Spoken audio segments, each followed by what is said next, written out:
Marco Scombarin, sono responsabile per quanto riguarda l'azienda agricola della Stalla Sociale di Monastier.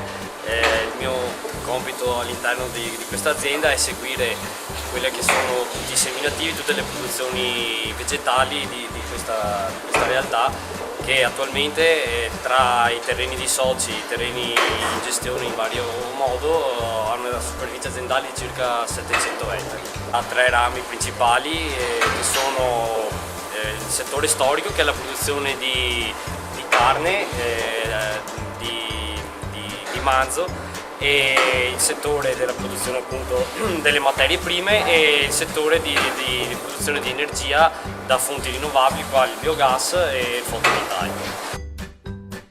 È una cooperativa, giusto? La Stalla Sociale? Esattamente, questa è una cooperativa che, come dicevo poco fa, è stata fondata da circa 10 agricoltori molto piccoli, ancora nel 69 appunto, che avevano come primo scopo quello di riunirsi per cercare di fare un'agricoltura che fosse sostenibile dal punto di vista economico, perché in quegli anni appunto il primo obiettivo era quello di cercare di sopravvivere proprio.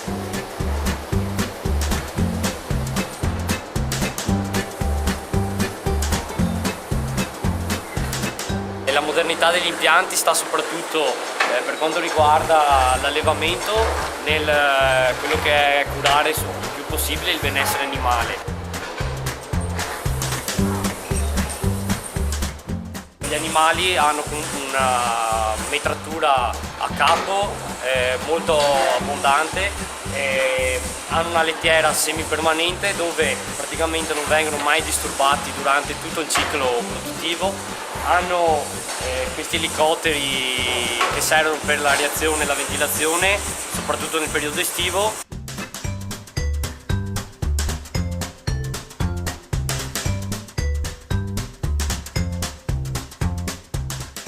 Adesso siamo sopra l'impianto di biogas che è stato costruito nel 2010 e che sfrutta tutte le deiezioni animali del nostro allevamento appunto, e una parte degli insilati sempre di nostra produzione, con lo scopo appunto di produrre energia elettrica. Com'è che funziona un po' questo?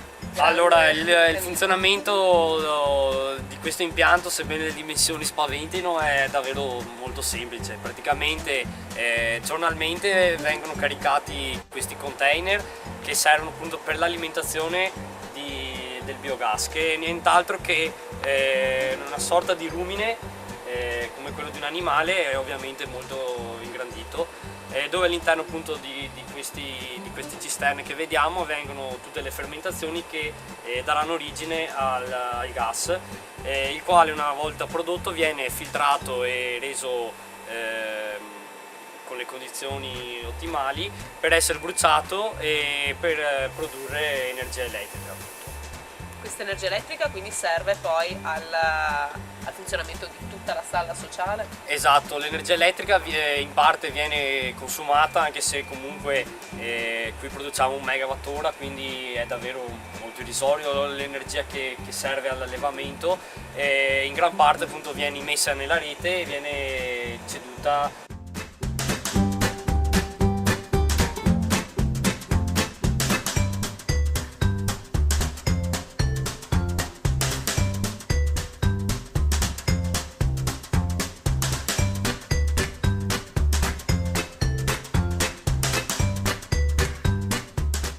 Secondo te qual è la ricetta, quali sono gli ingredienti migliori per una buona cooperativa, per una buona cooperazione?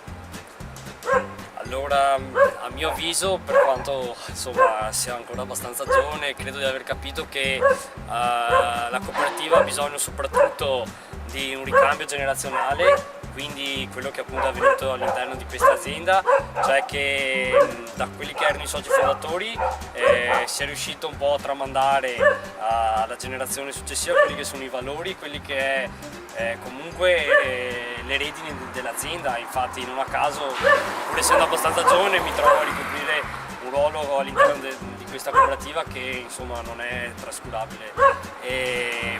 Poi sicuramente ci sono, durante una vita della cooperativa ci sono momenti più belli, meno belli, e appunto la forza della cooperativa è riuscire a superare tutti assieme questi momenti. Non so, ero molto piccolo, ma ricordo quando c'è stato il periodo della mucca pazza, quando appunto gli allevamenti erano davvero in difficoltà, si pensava davvero di dover chiudere, e però in realtà come le cooperative sono riuscite comunque a superare questi momenti, tutti i soci possono portare quella loro visione, quel loro sforzo in più che può dare appunto un maggior risalto a un'azienda, pur tenendo conto che comunque è un'attività economica, quindi all'interno ci sono sempre comunque dei ruoli che vanno rispettati eccetera, però di fatto alla base di tutto ci deve essere il fatto che all'interno siamo tutti uguali e tutti contiamo alla stessa maniera, insomma.